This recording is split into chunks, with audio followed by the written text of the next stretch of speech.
අපි ආව පාර. අද අපි සෙට් එක යනවා ට්‍රිප් එකක්. ට්‍රිප් එක යන්නේ බීච් එකට.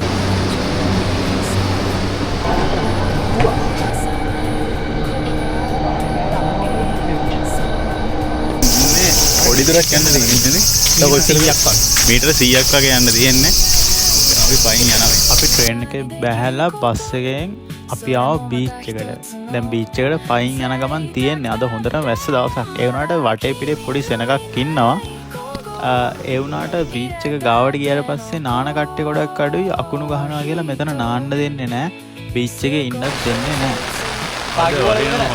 අද වැස්ස හින්දා අපි බීච් ගමන කැන්සල් කරා. බීච් ගමන කැන්සල් කරලා බීච් එක ගාවම තියෙන ලොකු පාක් එකක්. අපි පාක් එකට යන්න තීරණය කරා. ඊට පස්සේ අපි මේ විදිහට පාක් එකට ආව. එතන ෆ්‍රී හට් එකක් තියෙනවා. වැස්ස හින්දා අපි හට් එක ගාව හිටියා. හට් එකත් මාර විව් එකක් තියෙන්නේ. මාරම ලස්සනයි වටේ පිටේ. මේ ලොකේෂන් එක චිබාවල ඉනගේ.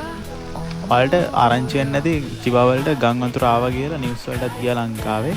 අන්න ඒ දවස් තමයි අපි මේ චිබා හිටියේ. මේ අපි එතන ඉඳන් ගෙදර යද්දි අපි ආව පාර. පාර හොඳටම යට වෙලා තියෙන්නේ. අපි ඉතින් යනවා ඉතින් පාරේ.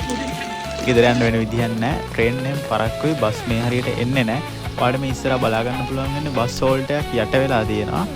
ඒ වුණාට අපි ඊගව බස් හෝල්ට් එකට පයින් ගියා. පයින් ගිහිල්ලා එතනින් බස් එකක් අරගෙන ස්ටේෂන් එකට ගියා. මේ පේන්නේ ඔය කට්ටිය යට වෙලා ඔක්කොම වෙලා වතුර ඇවිල්ලා තියෙන්නේ උඩරිම. අපි කලින් එද්දි මේ පාරවල් හොඳට තිබ්බ වැස්ස වුණාට වතුර රැඳිලා තිබ්බේ නැහැ.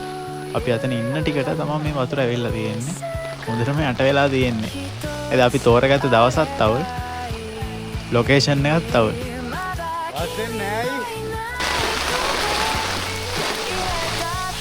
මෙහෙම තමයි අපේ දවස් ඉවරනේ. අපි තවත් වීඩියෝ එකක් හම්බෙමු. එහෙනම් ලයික් එකක් දාලා යන්න වීඩියෝ එකට.